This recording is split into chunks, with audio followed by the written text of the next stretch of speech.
नमस्कार। बजट 2025 विकसित भारत का आर्थिक विजन, इस खास पेशकश में आप सभी का स्वागत है। मैं हूं आपकी होस्ट आंचल गुलाटी गुंबर। आपका, मेरा, हम सब का बजट। वित्त मंत्री निर्मला सीतारमण साहिबा 1 फरवरी को आम बजट पेश करने जा रही हैं और इस बार वित्त मंत्री के पिटारे से क्या कुछ निकलेगा। ये 8वां और मोदी सरकार का जो तीसरा, अगर हम देखें 3.0 का दूसरा पूर्ण बजट माना जा रहा है। बजट है तो उम्मीदें, आकांक्षाएं तो होंगी ही। आम जनता हो, कारोबारी हो या फिर अलग अलग सेक्टर से जुड़े हुए लोग, सबकी उम्मीदें आम बजट से जुड़ी होती हैं कि आखिरकार वित्त मंत्री साहिबा के पिटारे से क्या कुछ निकलेगा।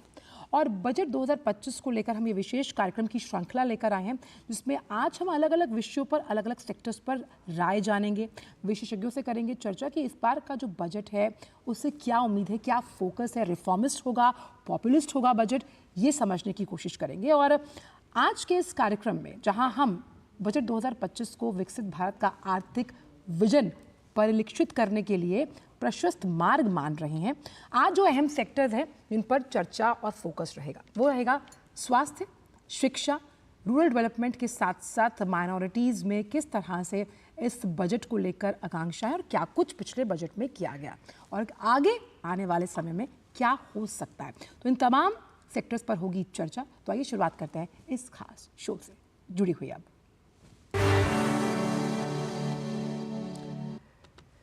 तो इन अलग अलग सेक्टर्स पर हम चर्चा करेंगे, तो जाहिर सी बात है कि हमारे साथ विशिष्ट मेहमान जुड़ने वाले। पहले उनका तारुफ आपसे करा देते हैं, फिर अलग अलग सेक्टर्स पर किस तरह से बजट 2025 हो सकता है और पिछले बजट में क्या कुछ था वो हम आपसे साझा करेंगे।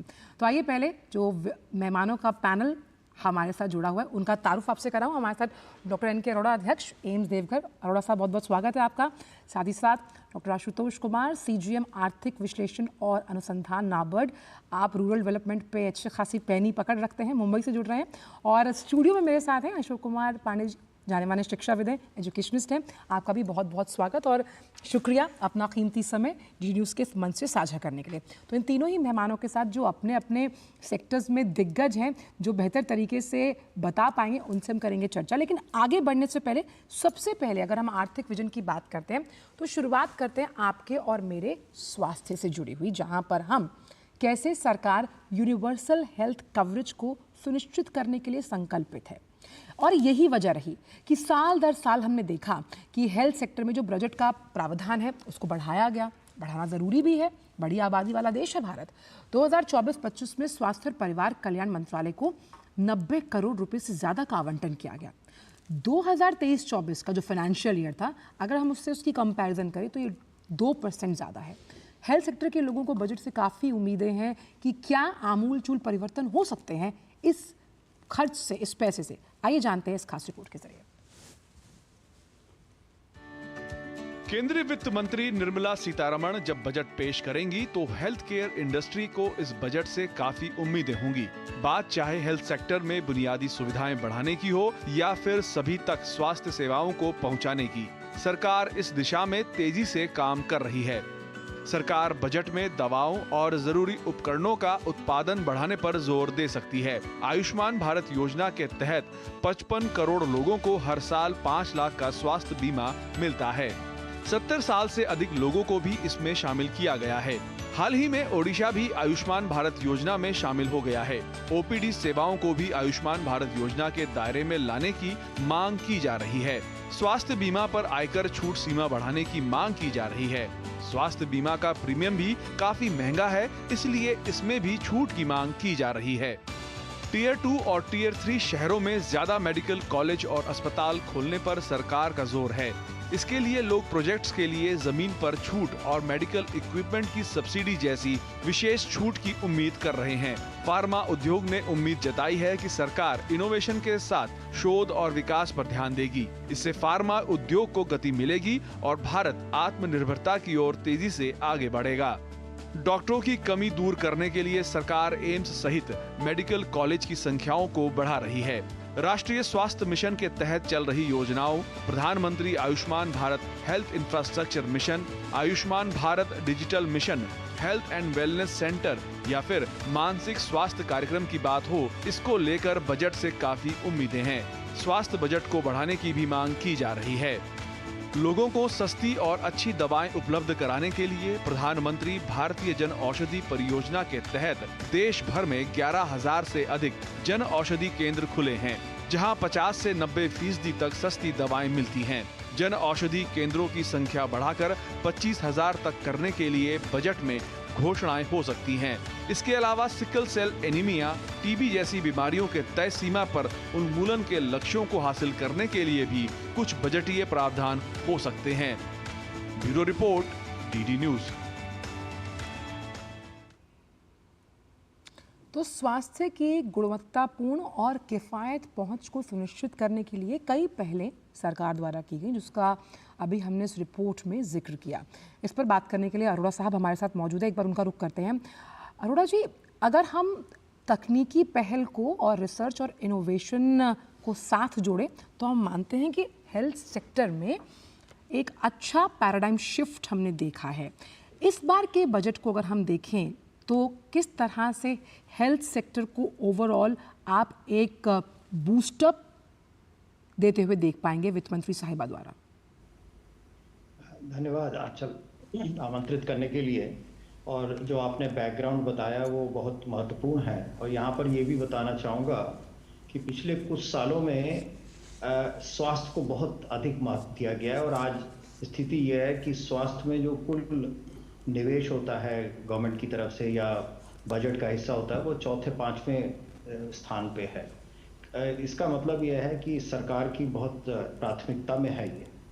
अब यहाँ तक जो पिछले करीब 10 साल में और ख़ास तौर पे पिछले 5 साल में जो इंफ्रास्ट्रक्चर पे आधारभूत सुविधाओं में जो निवेश किया गया है, उसमें गुणवत्ता लाने की ज़रूरत है।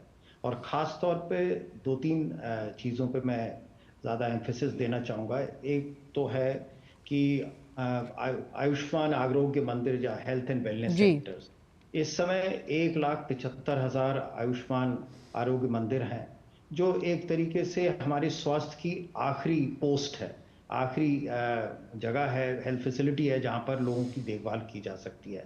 और ये लगभग देश के प्रत्येक व्यक्ति तक पहुँचने का एक बहुत अच्छा जरिया बना है। बात इसमें अब अधिक निवेश की इसलिए ज़रूरत है कि हमें इन सारे जो HWCs हैं, इनको फंक्शनल बनाना है। ये कार्यरत होने चाहिए। इनमें जो उम्मीदें हैं, 12 तरह की सर्विसेज इनमें प्रोवाइड करनी है। अगर वो सब सर्विस होती हैं तो मेरे को लगता है कि हमारे देश में स्वास्थ्य में एक आमूल परिवर्तन होने की पूरी संभावना है। तो पहला तो ये है जी। अब इसमें एक तरफ तो हमें ट्रेन्ड मैन पावर की ज़रूरत है, लेकिन साथ ही साथ जैसी हमारी लोगों आपकी बात हो रही थी कि डिजिटल हेल्थ इसमें बहुत बड़ा रोल प्ले करेगा। ऑलरेडी हम लोगों का एक डिजिटल हेल्थ का एक इकोसिस्टम ABDM बनाया गया है। और इस पूरे मिशन के अंतर्गत हमारे पास आभा ID है और टेलीमेडिसिन है। इनको एक आमूल रूप में लाने के लिए फंक्शनल फॉर्म में अगर हम ले आते हैं तो एक तरफ तो जो हमारी जो मैन पावर की कमी है उसको देखा जा सकता है। दूसरा, जो रूरल और अर्बन के बीच में डिवाइड है क्वालिटी ऑफ केयर में, गुणवत्ता, उसको मिटाया जा सकता है। और तीसरा कि इस सारे प्रयास में एक तरफ तो हम यूनिवर्सल हेल्थ केयर के जो ऑब्जेक्टिव्स हैं उनको पूरा करते हैं, दूसरी तरफ में एक ट्रांसपेरेंसी और अकाउंटेबिलिटी, जवाबदेही भी बनेगी कि किस तरीके से काम किया जा रहा है जी।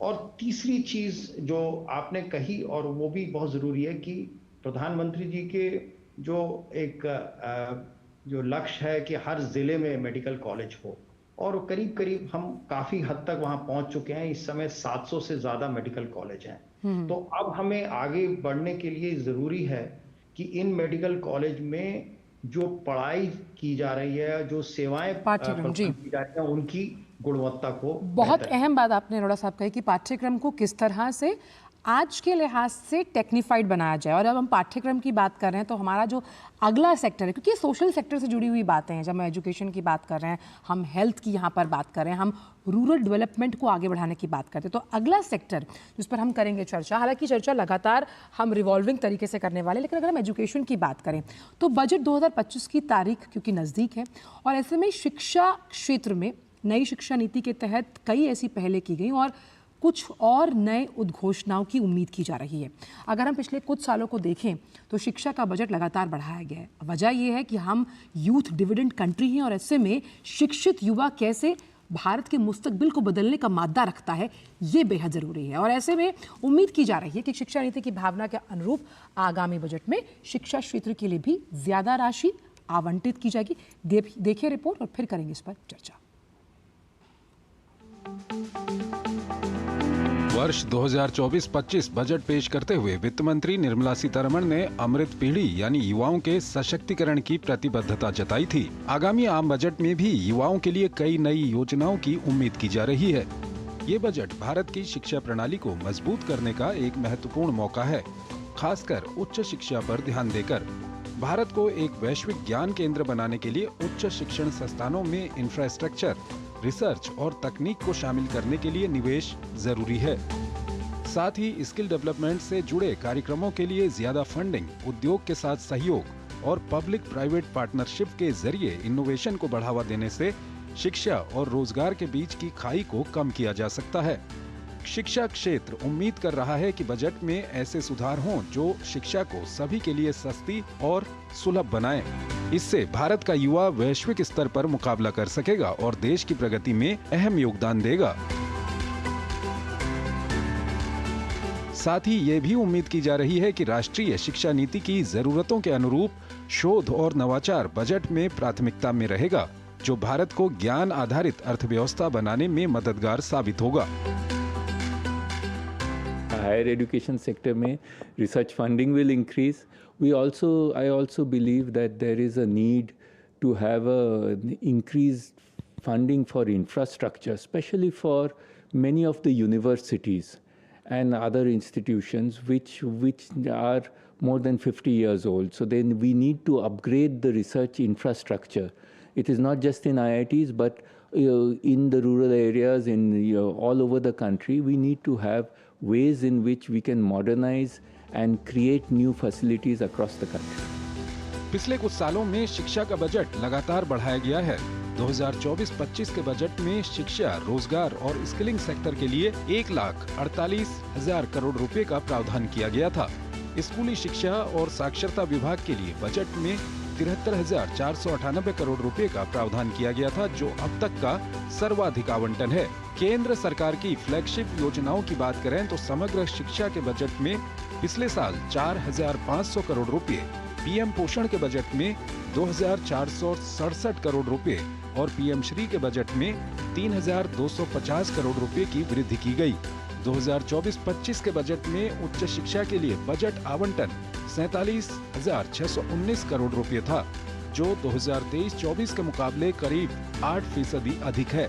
इस बार बजट में शिक्षा क्षेत्र के लिए आवंटन में 15 से 20% तक की बढ़ोतरी हो सकती है। इसमें डिजिटल शिक्षा के लिए भी बजट आवंटित किया जा सकता है। राष्ट्रीय शिक्षा नीति में शिक्षा पर जीडीपी का 6% खर्च करने की बात कही गई है, जो गुणवत्तापूर्ण और समावेशी शिक्षा व्यवस्था के लिए बेहद जरूरी है। ऐसे में उम्मीद की जानी चाहिए कि शिक्षा नीति की भावना के अनुरूप आगामी बजट में शिक्षा क्षेत्र के लिए पर्याप्त राशि आवंटित की जाएगी। साथ ही शिक्षा नीति को और प्रभावी बनाने के लिए भी कदम उठाए जाएंगे। Bureau report, DD news. और इसलिए कहा भी जाता है कि शिक्षा से सब बनते हैं जागरूक, इसीलिए बदलता है इससे विकास का रुख। और हमारे साथ पांडे जी मौजूद हैं, जाने माने शिक्षाविद हैं। पांडे साहब, अगर हम शिक्षा को भविष्य के निर्माण की नींव मानते हैं, ऐसे में ख़ास तौर पर डिजिटल ट्रांसफॉर्मेशन पूरे इस सेक्टर के लिए कितना बड़ा गेम चेंजर साबित हुआ है और इसमें आने वाले बजट में कितना आवंटन हम देखते हैं, ख़ास तौर पे हायर एजुकेशन के लिए? जी, धन्यवाद आंचल जी मुझे बुलाने के लिए। और आपका ये पैकेज एजुकेशन का मुझे बहुत अच्छा लगा, बहुत सारी चीज़ों को उसमें आपने उजागर किया है। मैं अपने इस शुरुआती वक्तव्य में दो चीज़ें बताना चाहता हूँ एजुकेशन और बजट को लेकर के, कि ये भारत का जो ये बजट है वो बजट आज के लिए ही नहीं है, केवल ये 2047 के भारत के लिए। तो जैसे आपने कहा कि एजुकेशन एक नींव है भविष्य की, उसी तरह से ये बजट एजुकेशन के माध्यम से 2047 के विकसित भारत की नींव है। और हमें उसको उसी रूप में देखना चाहिए। जी। अब इसके लिए ये आवश्यक है, जैसा कि आप अपने पैकेज में भी बोला, कि हमें एक समावेशी, एक नवाचारिता और एक हमें अपने सतत विकास लक्ष्यों की तरफ जाना पड़ेगा। आप एक छोटा सा कैलकुलेशन करें कि 2030 तक हमें सतत विकास लक्ष्यों की प्राप्ति के लिए अपने आप को आगे लाना है, तो कुल 5 बजट उसके लिए होंगे और 2047 तक कुल मिला के 22 बजट हमें लाने हैं और हमें 5 ट्रिलियन इकोनॉमी की तरफ जाना है। तो इसके लिए जो उसका ढांचा बनेगा हमारा, वो स्किल और एजुकेशन के द्वारा ही बनेगा। ये हम लोगों को देखने की ज़रूरत है। तो इसलिए राशि तो बहुत महत्वपूर्ण है और हमने देखा है कि राशि बढ़ रही है, लेकिन एक हमारी बड़ी पुरानी मांग रही है कि जीडीपी का 6% हो, उससे भी ज़्यादा हो। मैं उससे भी ज़्यादा महत्वपूर्ण इस बात को मानता हूँ कि हमारा एक एजुकेशनल इंफ्रास्ट्रक्चर जो है जी, उसको तैयार करने के लिए क्या क्या चीज़ें की जा रही हैं जी, और उसके लिए किस बजट का प्राविधान किया जा रहा है और वो होने वाला है। और आपने एक डिजिटल की बात की, मैं आपको एक छोटा सा उदाहरण देता हूँ। 80 के दशक में हमने एक नारा दिया था, ऑपरेशन ब्लैक बोर्ड। यानी उस समय हमारे विद्यालयों में सब जगह एक ब्लैक बोर्ड और चौक की भी स्मार्ट क्लासेस नहीं था। अब वो ऑपरेशन ब्लैक बोर्ड जो है ऑपरेशन डिजिटल इक्वालिटी में बदल गया। यानी हमें जो है डिजिटल इनइक्वालिटीज़ हैं उसको ब्रिज करने के लिए इस बजट में बहुत सारे प्रावधान किए जाएंगे, मुझे पूरी उम्मीद है जी। और ये इंफ्रास्ट्रक्चर 2-3 सेक्टर्स में कैसे जाएगा इसकी चर्चा मैं अगले सेक्टर में करूंगा। पांडे साहब, इसमें एक समझने की चीज़ और है, मुझे आज भी याद है कि हम 1996 की बात है जी, तो तब हम 6 क्लास में होते थे, तो हमारे लिए कंप्यूटर लैब तक जाना ना अपने आप में वो वाला पीरियड हमको जी। इतना अच्छा लगता था कि ये हम कुछ नया सीखेंगे। लेकिन साल दर साल हमने देखा कि यहाँ पर परिवर्तन हुए और अब स्टेम को आपके शिक्षा के क्षेत्र में डाला जा रहा है, जिसमें अब आप इनोवेशन को जोड़ रहे हैं। रोबोटिक्स मेरी बेटी मुझे आकर बताती है, हम उसमें एस्ट्रोनॉमी जोड़ रहे हैं। ये जो नई पौध है, इसी को अभी हम नवोन्मेष के लिए तैयार कर रहे हैं। ये कैसे इस पूरे सेक्टर को आने वाले समय में वैश्विक परिदृश्य में स्थापित करेगी? हाँ बिल्कुल, भारतवर्ष इस बात को लेकर बहुत सजग है और आप देख रहे हैं कि साइंस में, टेक्नोलॉजी में, एआई में, कोडिंग में, रोबोटिक्स में इतना ज़्यादा जोर है और पिछले 10 वर्षों से है, ये कोई आज नहीं है। तो अटल टिंकरिंग लैब की बात आप कर लें, जो मिशंस है, स्कूली शिक्षा में एआई और कोडिंग की बात कर लें, जो हमारा स्पेस में, ओशन में, बाकी जो क्षेत्रों में नए नए जो इनोवेशंस की बात है और स्टेम खास तौर से, उसके लिए तो बहुत ही प्रयास किए जा रहे हैं और जिसका नतीजा हमारे सामने भी है। अभी आपने देखा कि भारतवर्ष ने 16 जनवरी को 2 सैटेलाइट्स को स्पेस में उसकी डॉकिंग करवा दी और ऐसा करने वाला भारत केवल चौथा देश है पूरी दुनिया में। तो इस बात से हम पूरी तरह आश्वस्त हैं कि सरकार और हमारी सुविधाएं और हमारी राशि में कोई कमी नहीं होगी, ये तो मैं मान के चलता हूँ। बिल्कुल, और यही जो पॉजिटिव सोच है, ये कैसे आने वाले समय में सर्वांगीण विकास के साथ शिक्षा क्षेत्र को और ज़्यादा मजबूती प्रदान करेगी, इस पर भी होगी चर्चा। साथ ही साथ जानेंगे कि ग्रामीण भारत जो कि अर्थव्यवस्था की रीढ़ माना जाता है, मतलब अगर आप अपनी इकोनॉमी को ग्रीन फ्लैग के तौर पर आंक रहे हैं, तो क्या ग्रामीण जो व्यवस्था है वो कितनी सुदृढ़ है, उस पर भी होनी है चर्चा। वक्त एक छोटे से ब्रेक का, इस खास पेशकश में आप जुड़ रहिए टीवी न्यूज़ के साथ।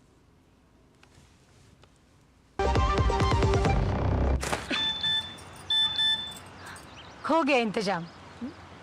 किसका? गुड्डी की फीस का। दिखा। 20,000 का लोन तुरंत। पता है कौन दे रहा है, ब्याज कितना है? लोन विनियमित संस्थानों से ही लें और कर्ज उतना जितनी जरूरत, वो भी जांच कर। हो गया इंतजाम। पगार एडवांस में भेजिए। आरबीआई कहता है, सही वित्तीय बर्ताव करे आपका बचाव।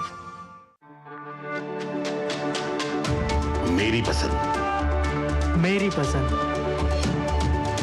मेरी पसंद, मेरी पसंद, हमारी पसंद, हम सबकी पसंद। मजबूत देश का मजबूत सरिया हो गया स्टील।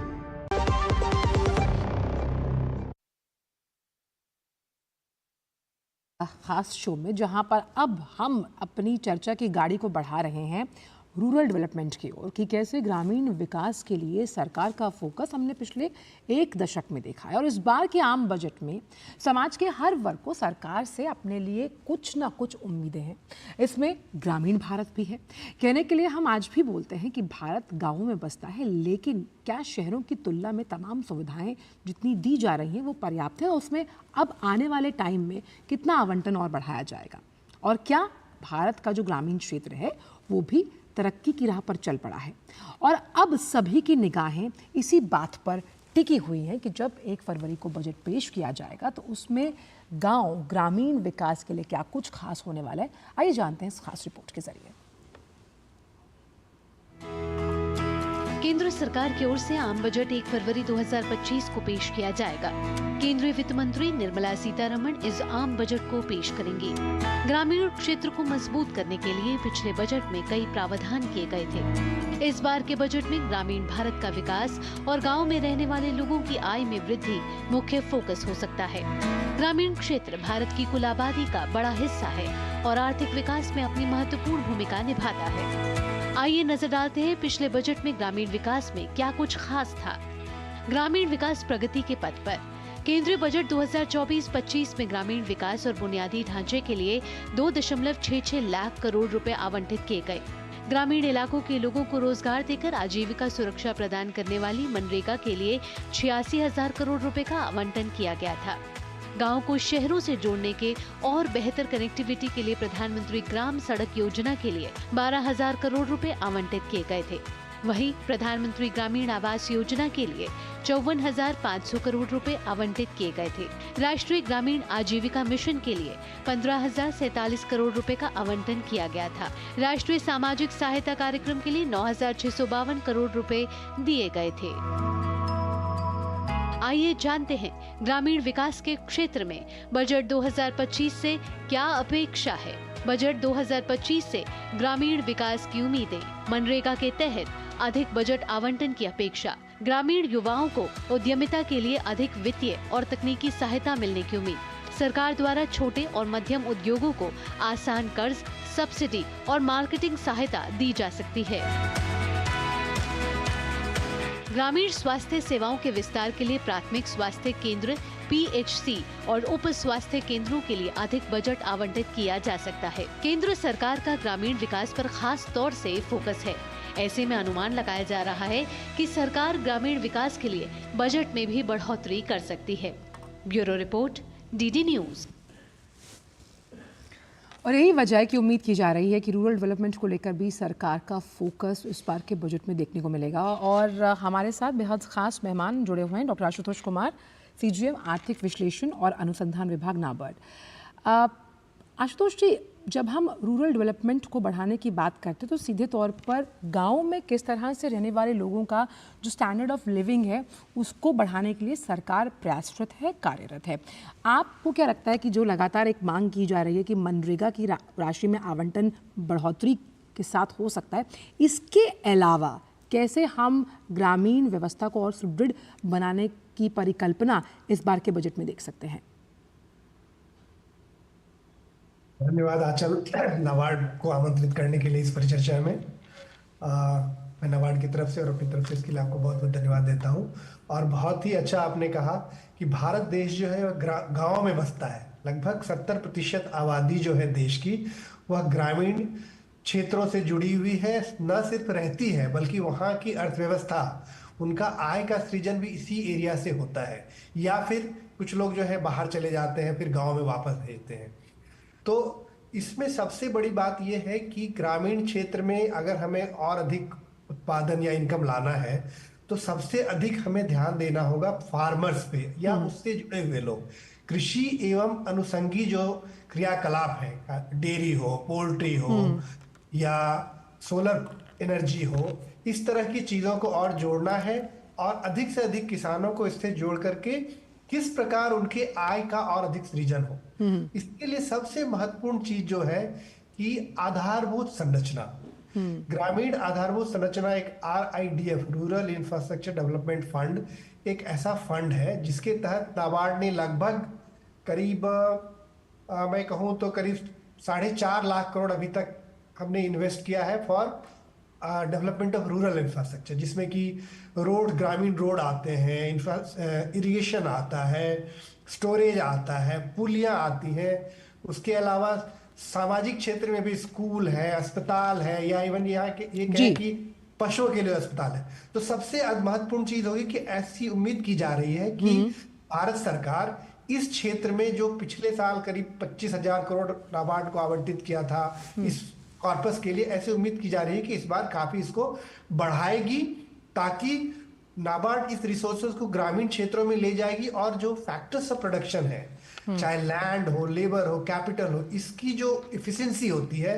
अगर हम आधारभूत संरचना में पैसा लगाते हैं तो मल्टीप्लायर इफेक्ट होता है। इसके कारण बिल्कुल, और ये आपने जो बात कही कि रिपलिंग इफेक्ट वाले जो उसके एलाइड सेक्टर्स हैं, जिसमें हम पोल्ट्री फार्मिंग, मधुमक्खी पालन की बात करें, उस पर भी पॉजिटिव इम्पैक्ट पड़ेगा। और जब हम पॉजिटिव इम्पैक्ट की बात करते हैं अरोड़ा साहब, क्योंकि गाँव में क्योंकि सोशल सेक्टर के इर्द गिर्द घूमते हुए तमाम हम टॉपिक्स ले रहे हैं और इनका ताना बाना इसी विषय के साथ बुना जा रहा है कि स्वास्थ्य सेवाओं को ग्रामीण भारत तक सुनिश्चित करने के लिए, सुगम बनाने के लिहाज से चरणबद्ध तरीके से काम किया जा रहा है। लेकिन अभी भी अगर देखें तो चुनौतियां बेहद ज़्यादा हैं। प्रशिक्षित मेडिकल स्टाफ की बात की जाए, हम बुनियादी ढांचे के विकास की बात करते हैं, अलग अलग गाँव में जिस तरह से सेंटर्स बनाए गए हैं मेडिकल सुविधाओं के साथ, आपके लिहाज से इस पूरे चक्र को और मजबूत कैसे किया जा सकता है? तो दो चीजें हैं, मैंने आशुतोष को भी सुना और पांडे जी का भी, और ये आपने बिल्कुल तीनों सेक्टर्स जैसे एक दूसरे से बिल्कुल क्लोजली जुड़े हुए हैं, क्योंकि एक का प्रभाव दूसरे पे पड़ता है। और जो हेल्थ एंड वेलनेस सेंटर्स हैं, जैसे कि मैंने कहा कि स्वास्थ्य सेवाओं का ये आखिरी पोस्ट होता है, और एक हेल्थ एंड वेलनेस सेंटर जो डिफिकल्ट एरियाज हैं वह 2,500 के आसपास, और वैसे 5,000 की पॉपुलेशन को देखते हैं और बहुत आसानी से देखा जा सकता है उसको। लेकिन यहाँ पर जो आधारभूत संरचना या इंफ्रास्ट्रक्चर की बात करें, इंफ्रास्ट्रक्चर एक है, लेकिन साथ ही साथ जो हमारे जो स्वास्थ्य कर्मी हैं उनकी ट्रेनिंग और गुणवत्ता से इन लोगों को सर्विसेज प्रोवाइड करी जा सके। और तीसरी चीज है, लोगों में विश्वास पैदा करा जा सके कि ये सेवाएं जो हैं सर्वोत्तम किस्म की है।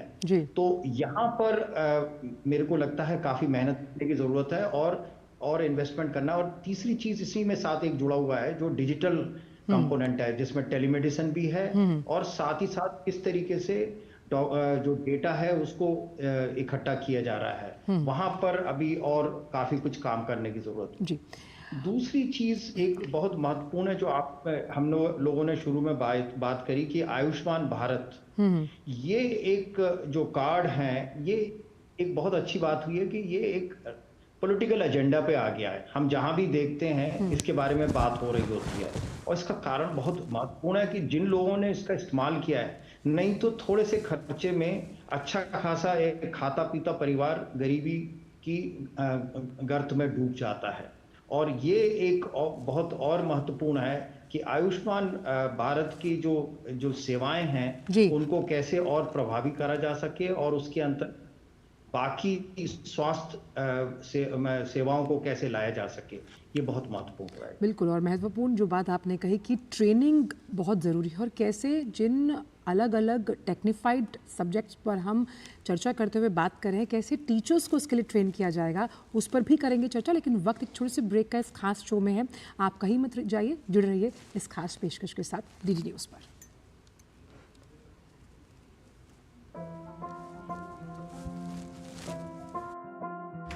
नमस्ते, मैं हूं मनमीत ऑफ मीत ब्रदर्स, और आप सभी के लिए एक कमाल की खुशखबरी। दूरदर्शन लेकर आ रहा है भारत का आज तक का सबसे बड़ा शास्त्रीय संगीत गायन प्रतियोगिता रियलिटी शो। वेव्स इंडिया के क्रिएट इन इंडिया चैलेंज 2025 के तहत दिल्ली घराना द्वारा प्रस्तुत वाह उस्ताद, ये प्रतियोगिता खास करके उन कलाकारों के लिए है जिन्होंने शास्त्रीय संगीत यानी कि हिंदुस्तानी, कर्नाटक एवं सूफी गायन में प्रशिक्षण लिया है। रजिस्ट्रेशन शुरू हो रहे हैं 27 जनवरी से। तो आपकी आज तक के जो भी सपने हैं उन्हें साकार करने का, अपनी संगीत की प्रतिभा को दुनिया के सामने लाने का, इससे सुनहरा मौका दोबारा कभी नहीं मिलेगा। तो वेट क्या कर रहे हैं? अभी करिए रजिस्ट्रेशन की शुरुआत, क्योंकि दूरदर्शन पे आ रहा है वाह उस्ताद। Stay tuned.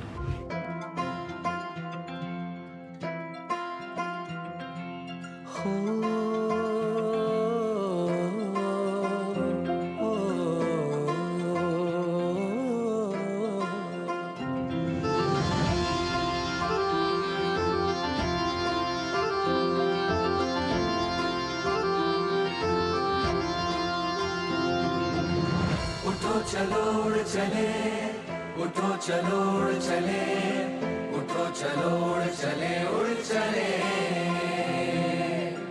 उठो चलो उड़ चले, उठो चलो उड़ चले, उठो चलो उड़ चले, उड़ चले। इन खूबसूरत लम्हों को गुजरने दो, फूलों की खुशबुओं को बिखरने दो, ढल गई शब पंछी हो तैयार, सूरज को आसमां में निकलने दो। बादलों में छिपी मोतियों सी बूंदें एक बार जी खोल के आज बरसने दो, बिखरने दो, गुजरने दो, बिखरने दो, बरसने दो। उठो चलो उड़ चले, उठो चलो उड़ चले, उठो चलो उड़ चले, उड़ चले, उठो चलो उड़ चले, उठो चलो उड़ चले, उठो चलो उड़ चले, उड़ चले, उठो चलो उड़ चले, उठो चलो उड़ चले, उठो चलो उड़ चले, उड़ चले। वाह उस्ताद।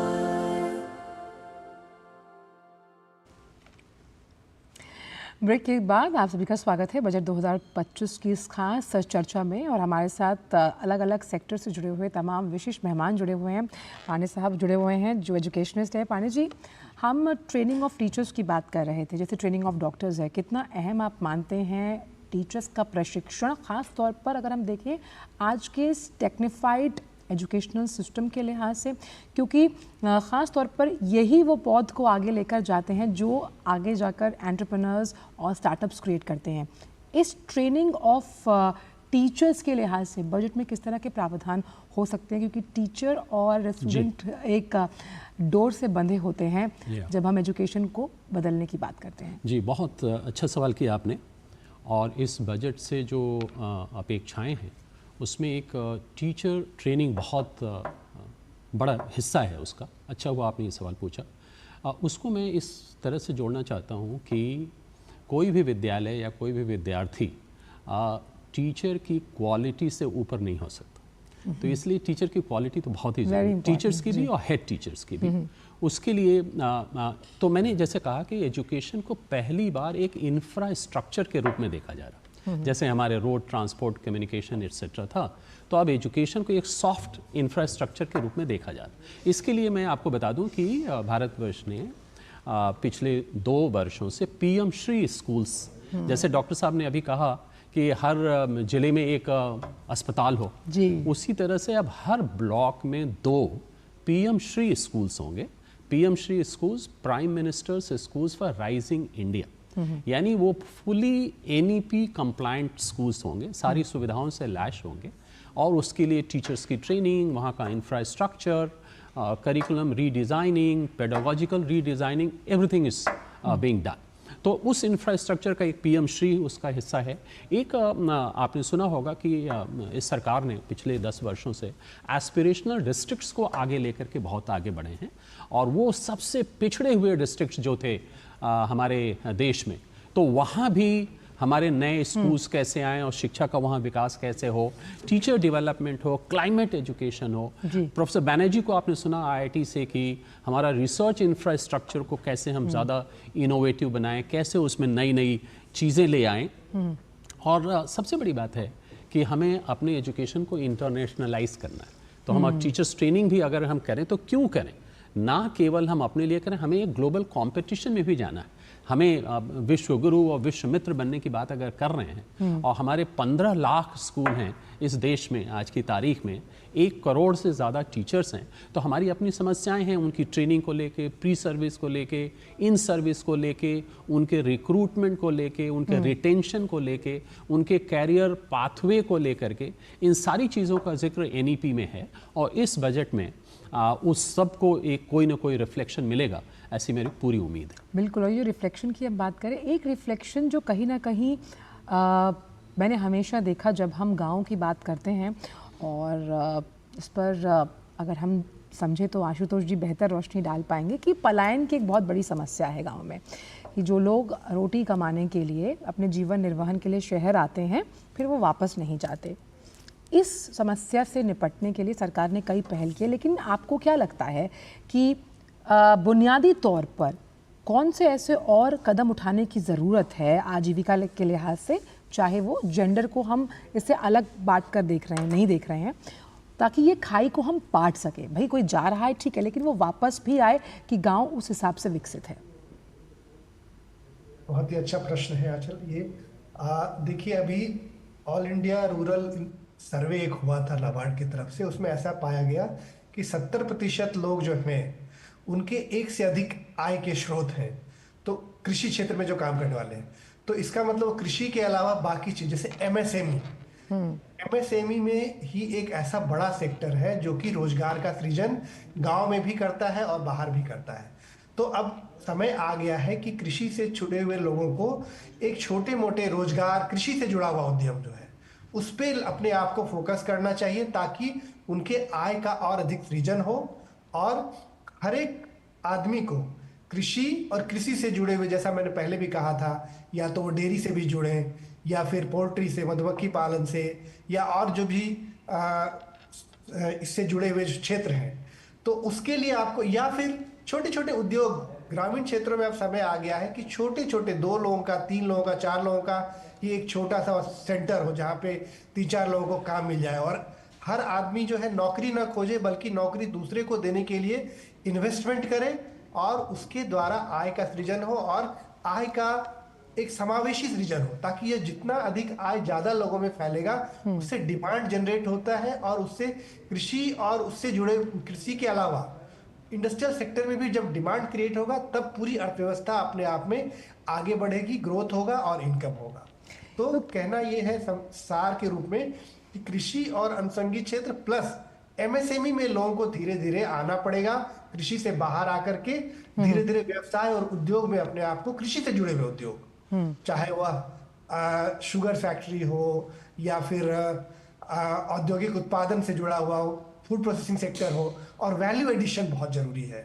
मतलब हम किसान अपने उत्पादन को बेचते तो हैं, लेकिन उसका अगर हम थोड़ा वैल्यू एडिशन करेंगे तो उनके आय में किसानों का हिस्सा जो है कंज्यूमर्स रूपी में वो काफी बढ़ जाएगा। और उदाहरण के तौर पे देखिए 60 से 70% पोल्ट्री और डेयरी में है किसानों का आश्रय, लेकिन बाकी आलू के उत्पादन में या टोमेटो वगैरह में, यहाँ पे या सीरियल्स में, और इन कोऑपरेटिव्स की, बिल्कुल, और इन कोऑपरेटिव्स की आशुतोष जब हम बात करते हैं तो महिलाओं ने अपना एक अग्रणी रोल निभाया, इस पर भी मैं वापस आऊँगी। लेकिन क्योंकि डॉक्टर अरोड़ा, अगर हम इसको ऐसे देखें कि हम आय को कैसे बढ़ा सकते हैं इन तमाम क्षेत्रों से, अब अगर हम बात करते हैं स्वास्थ्य क्षेत्र की, तो मेडिकल टूरिज्म या फिर मेडिकल डिवाइसेस में निवेश, ये दोनों अहम कारक हो सकते हैं कि हम हेल्थ सेक्टर को इनकम जनरेशन के साथ जोड़ें। इस पर आपके क्या विचार हैं? ये बहुत कि जैसे जैसे स्वास्थ्य सेवाएं बढ़ रही हैं, तो एक तरफ तो हम प्राइमरी हेल्थ केयर और यूनिवर्सल हेल्थ केयर की बात कर रहे हैं, लेकिन दूसरी तरफ वर्ल्ड क्लास इंफ्रास्ट्रक्चर भी है हमारे शहरी क्षेत्रों में खास तौर पे। और पहले तो ये था कि कुछ 5-6 बड़े शहरों में ही था, लेकिन जैसे कि बात हो रही है कि लेवल 2, लेवल 3 के जो सिटीज़ हैं वहाँ पर भी इस तरह की फैसिलिटीज़ अब बहुत सारी आ गई हैं। और इसमें भारत ने जो एक पूरा कार्यक्रम शुरू किया है कि heal in India and heal by India, और हील इन इंडिया बेसिकली ये है कि मेडिकल टूरिज्म को बढ़ावा दिया जा सके। और इस समय भारत में जो स्वास्थ्य सेवाएं हैं वो एक तो ग्लोबली कहीं से भी उसका कंपैरिजन किया जा सकता है, वर्ल्ड क्लास है, लेकिन जहां तक खर्चे की बात करते हैं तो लगभग 1/10वां या 1/5वां हिस्सा लगता है, और ये बहुत एक अट्रैक्टिव है। तो मेडिकल टूरिज्म में भी भारत ने एक पूरा कार्यक्रम शुरू किया है, और हील इन इंडिया और हील बाय इंडिया वाले में जो बेसिकली कोशिश की जा रही है कि हमारे जो स्वास्थ्य कर्मी हैं वो ट्रेनिंग करी जाए, और जिससे कि वो हमारी भारत की स्वास्थ्य सेवाओं को ही उनका काम ना हो, और जो अधिक हम कर सकें तो बाकी देशों में भी जाकर करा जा सके। अभी उदाहरण है जिसमें जैसे पूर्वोत्तर की कुछ लड़कियों को ट्रेन किया गया नर्सिंग के लिए, और वो जापान में भेजा गया, उनको जापानीज लैंग्वेज सिखाई गई।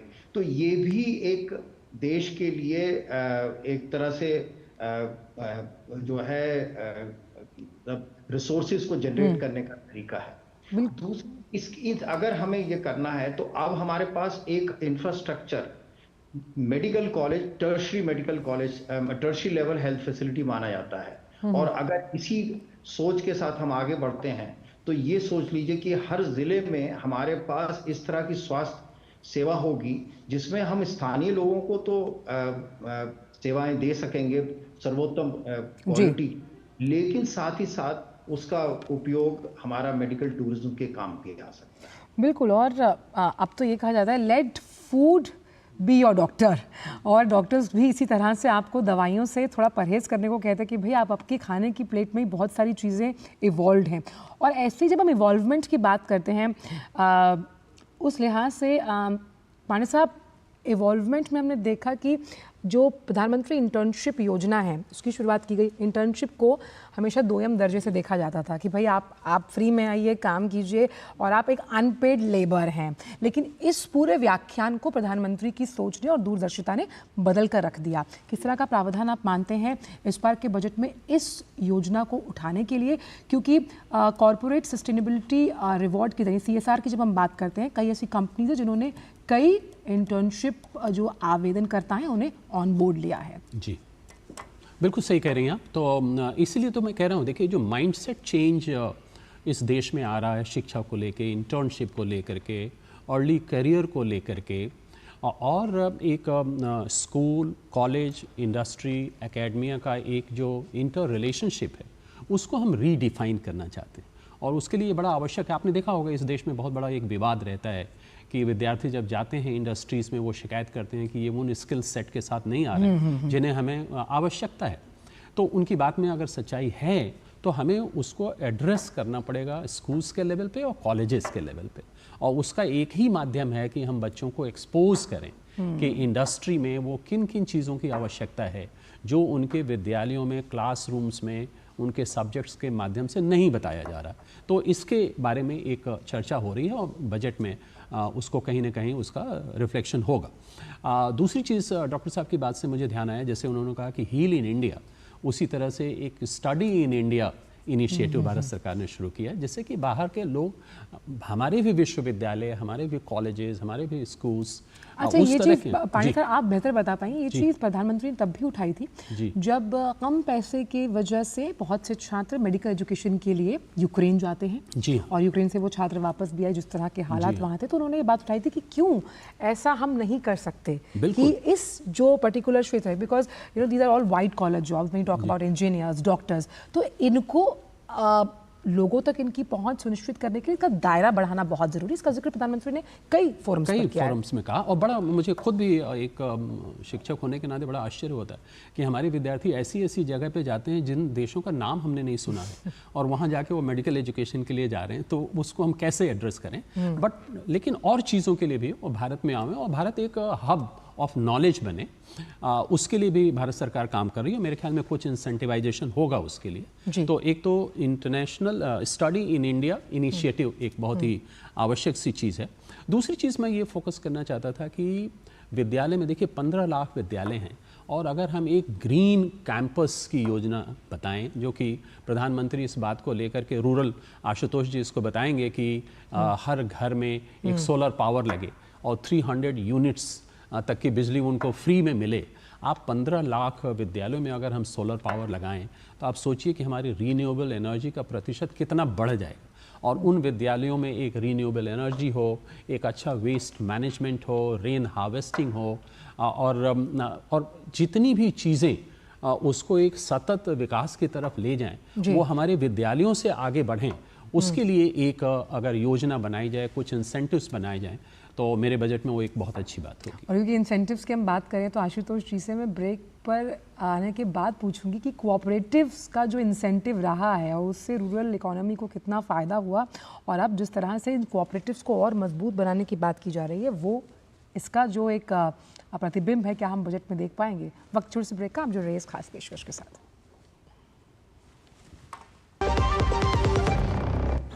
दीदी नौकरी लग गई।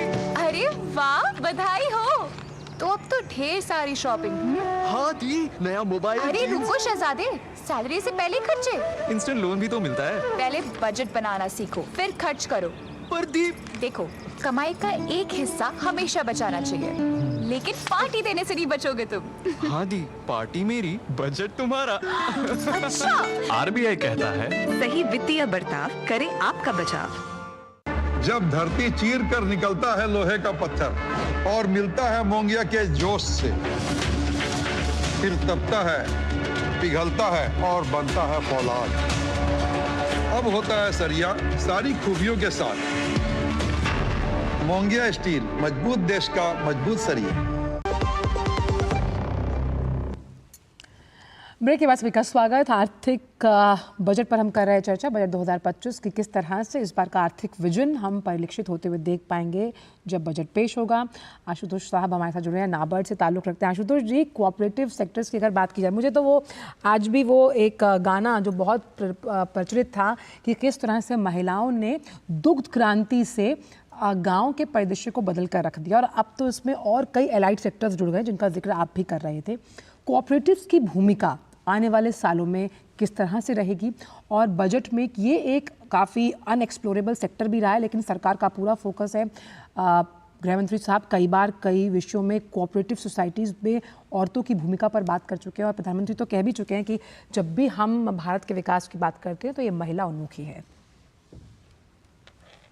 जी, आपने बिल्कुल सही फरमाया आंचल कि अभी जो नई सरकार है, इन्होंने कोऑपरेटिव से बहुत ही ज़्यादा ध्यान दिया है। इसके कारण उन्होंने एक नई मिनिस्ट्री भी बनाई है, और ऐसी योजना है कि अभी लगभग अबाउट 95,000 जो है पैक्स हैं, प्राइमरी एग्रीकल्चर क्रेडिट सोसाइटीज। सरकार की योजना है कि इसको काफ़ी दुगुना तिगुना किया जाए, और जो कोऑपरेटिव्स हैं वो सिर्फ कृषि या ऋण से जुड़ा हुआ ना हो, बल्कि बाकी चीज़ों में, जैसे कि डेयरी, आप देखिए अमूल के कारण किस तरह कोऑपरेटिव्स के कारण अमूल कितना आगे बढ़ा, किसानों की आय कितनी वृद्धि हुई।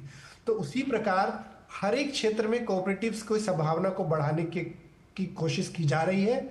और इसके अलावा एक बहुत ही बड़ा नाबार्ड के द्वारा भारत सरकार ने ये काम दिया है, कंप्यूटराइजेशन ऑफ पैक्स, मतलब प्राइमरी एग्रीकल्चर क्रेडिट सोसाइटी जो है, जहां पूरी तरह वो कंप्यूटराइज्ड हो जाए, और वह जो कोऑपरेटिव है ना सिर्फ ऋण के अलावा, बल्कि ऋण के अलावा औषधि केंद्र, दुकान, छोटे या और भी कई तरह के आधार कार्ड सेंटर, इस तरह की चीजें वहां पे काम हो, ताकि जो मेंबर्स हैं वो सिर्फ उससे जुड़े और उनके आय में भी सृजन हो। जी, साथ में ये भी योजना है कि जैसे जैसे कोऑपरेटिव्स को हम आगे बढ़ाएंगे तो लोग उससे और अधिक जुड़ेंगे, और फिर एक तरह से पूरी अर्थव्यवस्था जो डिपेंडेंसी है ना बाहर जाने की, कोऑपरेटिव से जुड़ेंगे तो शायद लोग अपने आप आय का सृजन उस क्षेत्र में होगा, उसी एरिया में होगा। तो इसीलिए सरकार की योजना है कि कोऑपरेटिव नीति ला करके और अधिक से अधिक इसको बढ़ाया जाए। बिल्कुल, और क्योंकि कंप्यूटराइजेशन ऑफ पैक्स होगा जी, तो हर चीज एक तरह से समझिए ऑनलाइन होने लगेगा, तो ऑनलाइन भी होगा, महिलाओं को पहचान मिलेगी, और प्रधानमंत्री कई बार कह चुके हैं। और क्योंकि ये कोऑपरेटिव जिस तरह से एक नया मंत्रालय था, ऐसी एक नई बात जो हमने बजट में देखी और डॉक्टर अरोड़ा उस पर ज़्यादा रोशनी डाल पाएंगे, वो ये थी कि राष्ट्रीय टेली मानसिक स्वास्थ्य कार्यक्रम, मेंटल हेल्थ, जिस पर बात नहीं होती और उस पर बात होनी बहुत ज़रूरी है, और बेहिचक बेझिझक बात होनी बेहद ज़रूरी है। इसको लेकर पहली बार देखा गया था बजट में, कई बातें सामने आई, और इस बार के बजट में ख़ास तौर पर हम फिजिकल हेल्थ की बात करते हैं, लेकिन मेंटल हेल्थ पर आप क्या कुछ प्रतिबिंबित होते हुए देख सकते हैं? मेंटल हेल्थ अभी तक एक जिसको कहते हैं कि पर्दे में छुपा करके या इसके बारे में ज़्यादा बात होती नहीं और लोगों को एक तरह की स्टिग्मा और शर्म सी महसूस होती है। लेकिन सबके साथ ये बहुत निकल के आया है कि अगर कोई भी हम 10 लोग इकट्ठे हो जाएं, उसमें कम से कम एक व्यक्ति को कुछ ना कुछ मानसिक परेशानी होती है और ख़ास तौर पे एंग्जाइटी और डिप्रेशन। और ये मैं बता दूं, बहुत सारे लोग जो बड़े पदों पे बैठे हैं वहाँ पर भी ये समस्या होती है। लेकिन इसका जब तक मैं समाधान खुद इसको पहले मानूं नहीं और समाधान नहीं करने की कोशिश करूं, और यही वजह है कि हमारे सरकार ने इस बारे में बहुत इसको सीरियसली लिया है। और ये खास तौर पर ये परेशानी आम लोगों को तब पता चली जब कोविड था जी, जब सब लोग घर के अंदर बंद हो गए थे और उस समय लोगों को महसूस हुआ। और ये खाली एडल्ट्स में होता है ऐसा नहीं है, ये खासतौर पे एडोलेसेंट्स में जब वो स्कूल की तरफ जब उम्र पर किशोरावस्था के दौरान, तो ये एक बहुत महत्वपूर्ण कार्यक्रम है और इसको आगे ले जाने के लिए बहुत जरूरी है। और यहाँ पर मैं ये भी बताना चाहूंगा कि हेल्थ एंड वेलनेस सेंटर में भी मेंटल हेल्थ एक स्टैंड अलोन एक्टिविटी है जिसको करने के लिए बताया गया है। इसको और सुदृढ़ करने की आवश्यकता है। बिल्कुल। और एक दो चीजें और हाँ, आप कुछ कह रहे हैं? मैं ये कह रही हूँ कि कई बार पंजाबी घरों में अगर किसी कहीं अभी आपको डिप्रेशन है या आप मेंटल हेल्थ से जूझ रहे तो उसे मजाक ले लिया जाता है। काउंसलिंग की बहुत अहम रोल हो जाता है यहाँ। नहीं, और साथ ही साथ एक और महत्वपूर्ण चीज ये है कि डिप्रेशन और एंजाइटी का इलाज बहुत आसान है।